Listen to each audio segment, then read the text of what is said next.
It is April 1912. You have saved for years to cross the Atlantic. Today you leave for America. You carry everything you own in one suitcase. You have a ticket for the new ship. They say it is unsinkable. You have never seen anything so large. 2,200 souls will board today. The wealthy walk up the first-class gangway. You walk up the third-class gangway. A doctor checks your eyes for disease. You pass. You step onto the ship. The horns sound at noon. You are leaving England forever. Your bunk is in the front of the ship. You share it with 3 strangers. They speak languages you do not know. You all smile anyway. You explore the ship. It is bigger than your village. You see the first-class staircase from a distance. You are not allowed past the gate, but the third-class general room is warm. There is music every night. There is more food than you have ever seen. You eat slowly.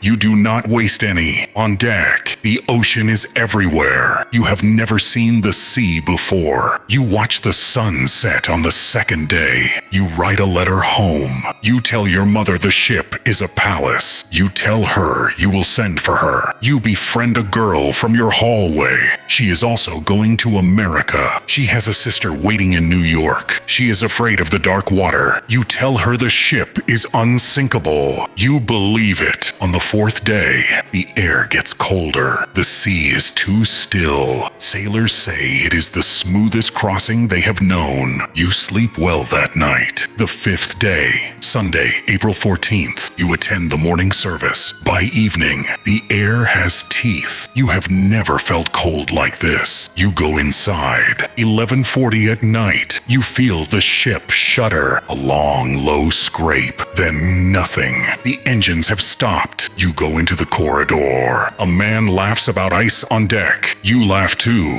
briefly. But you notice the floor is tilted. Just a little, but it should not be.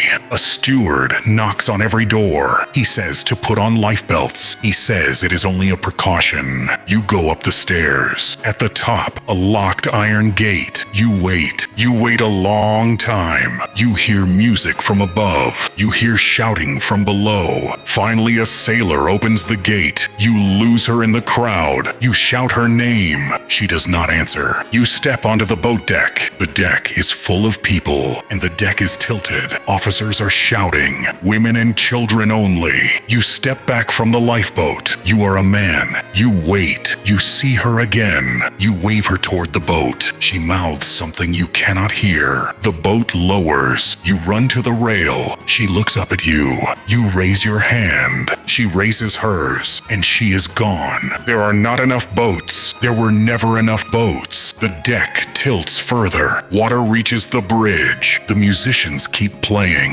You hear them as the world tilts. The lights flicker, and then they go out. You climb toward the stern. You hold the rail with everyone else. You can see your breath in the starlight. The ship cracks in half. The sound is like nothing you have heard. The stern rises straight into the sky. You are at the very back. You hold on. You hold on as long as you can, and then the ship is gone. You are in the water. The cold is not cold. It is fire. Around you, 1,500 voices crying for help, crying for mothers. The lifeboats do not come back. They are afraid of being pulled under. You find a piece of wreckage. You pull yourself onto it. You shake so hard it hurts. The voices around you go quiet, one by one. Then almost no one is calling at all. You stop feeling your feet. You stop feeling your hands. You think of your mother. You think of the girl in the lifeboat. And then